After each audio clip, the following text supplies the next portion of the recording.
வன்மம், வெறுப்பு, பொறாமை. அஜித் சார் மேல என்ன காரணம்ன்றது தெரியல. ஏன்னா இந்த விடாமுயற்சி படம் ரிலீஸ் ஆக போகுதுன்னு சொன்னதுக்கு அப்புறமாவே அவருக்கு அந்த அவார்டு அப்படின்ற ஒரு ரொம்ப நல்ல விஷயம் ஒன்று நடக்குது. அதுக்கு மேலே கோவப்படுறாங்க. இந்த படத்தை பற்றி தொடர்ந்து அந்த படத்தில் நடித்தவங்க டெக்னீஷியன்ஸ் எல்லாருமே ஒரு இன்டர்வியூ தராங்க. அதை பார்த்துட்டு இந்த படம் நல்லா இருக்குன்னு யாருமே சொல்ல மாட்டாங்களே, இந்த படம் வந்து அந்த அளவுக்கு இருக்காது போல. ஏன்னா எல்லாருமே அஜித் சார் அஜித் சார்னு அவரை பற்றி மட்டும்தான் பேசிகிட்டு இருக்காங்க. அவர் மட்டும் தான் இந்த படமா அப்படின்லாம் கேட்குறாங்க.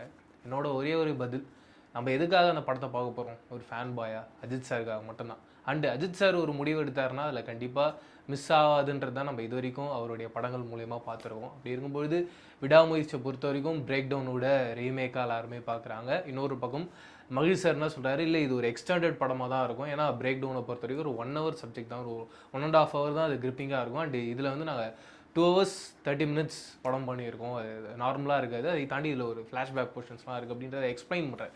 மிக முக்கியமாக இந்த வீடியோ நான் எதுக்காக பேசணும்னு நினச்சேன்னா, ஒரு விடாமுயற்சி அப்படின்ற படம் வரும்பொழுது அதை சுற்றி நிறைய விஷயங்கள் நடக்குது. அதை தாண்டி அந்த அந்த அந்த ஒரு ட்ரெய்லரோ அந்த டீசரோ அதை தாண்டி அதை சுற்றி இருக்க விஷயங்கள்லாம் தெரிஞ்சுக்கிட்டதுக்கு அப்புறமா நமக்கு இந்த படம் மேலே ஒரு ப்ரெடிக்ஷன் இருக்கலாம். இந்த படம் இப்படி தான் இருக்குது, இந்த கதை இப்படி தான் இருக்குது.